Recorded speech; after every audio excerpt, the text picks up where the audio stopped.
ये मोदी सरकार अहंकार हो गई, अहंकार। ये बिल्कुल हिटलर के रास्ते पर चल रही है। याद रखना मोदी जी, ये आजादी की लड़ाई पंजाब से शुरू हुई थी और पंजाब से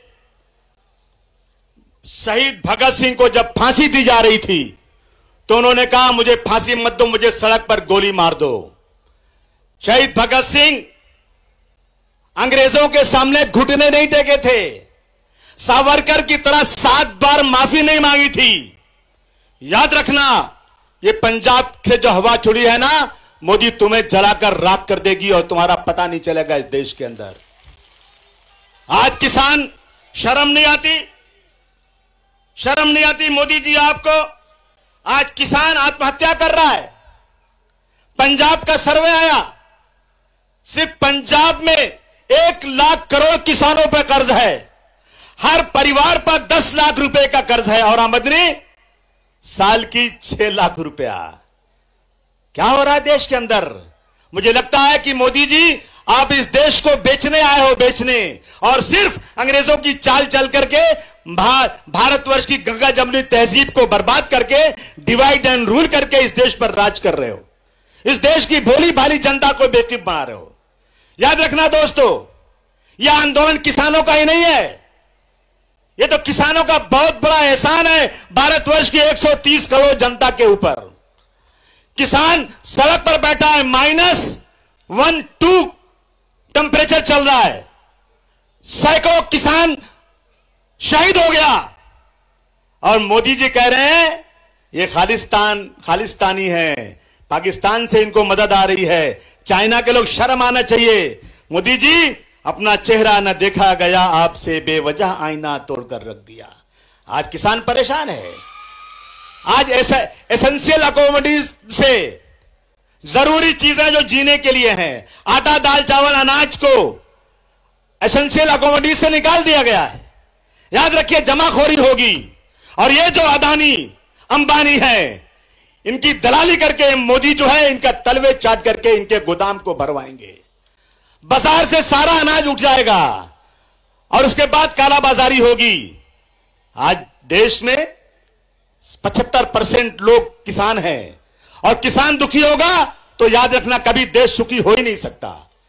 किसान अन्नदाता है।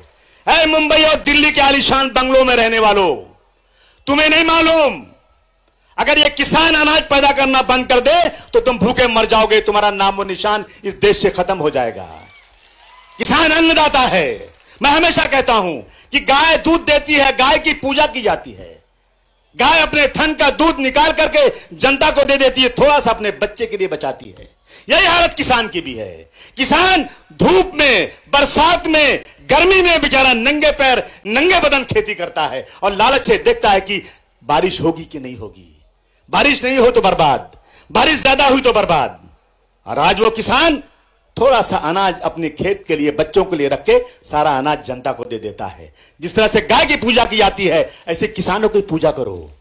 किसान बहुत बड़ी हस्ती है और यह देश किसान प्रधान देश है। मैं कहना चाहता हूं कि मोदी जी, ये तीनों कानून खत्म करो, ये 3 कानून खत्म करो, मिनिमम प्राइस तय करो और किसानों की आत्महत्या इस देश से बंद होना चाहिए। किसान अपने बाल बच्चों की जिंदगी अच्छी तरह से गुजार सके, किसान अपने बूढ़े मां बाप का इलाज कर सके। आज मुंबई में आबादी क्यों बढ़ रही है? हमारे जैसे लोग क्यों मुंबई में आ रहे हैं? क्योंकि हम आज खेती करते हैं तो हमें खेती से 100 रुपया लगाते हैं, 90 रुपया हमको आता है। तो हमारे गांव के, हमारे घर के सब लोग अपने मां बाप को छोड़कर मुंबई की सड़कों पर बेचारे छोटे छोटे घरों में रहकर जिंदगी गुजारते हैं क्योंकि किसान परेशान है।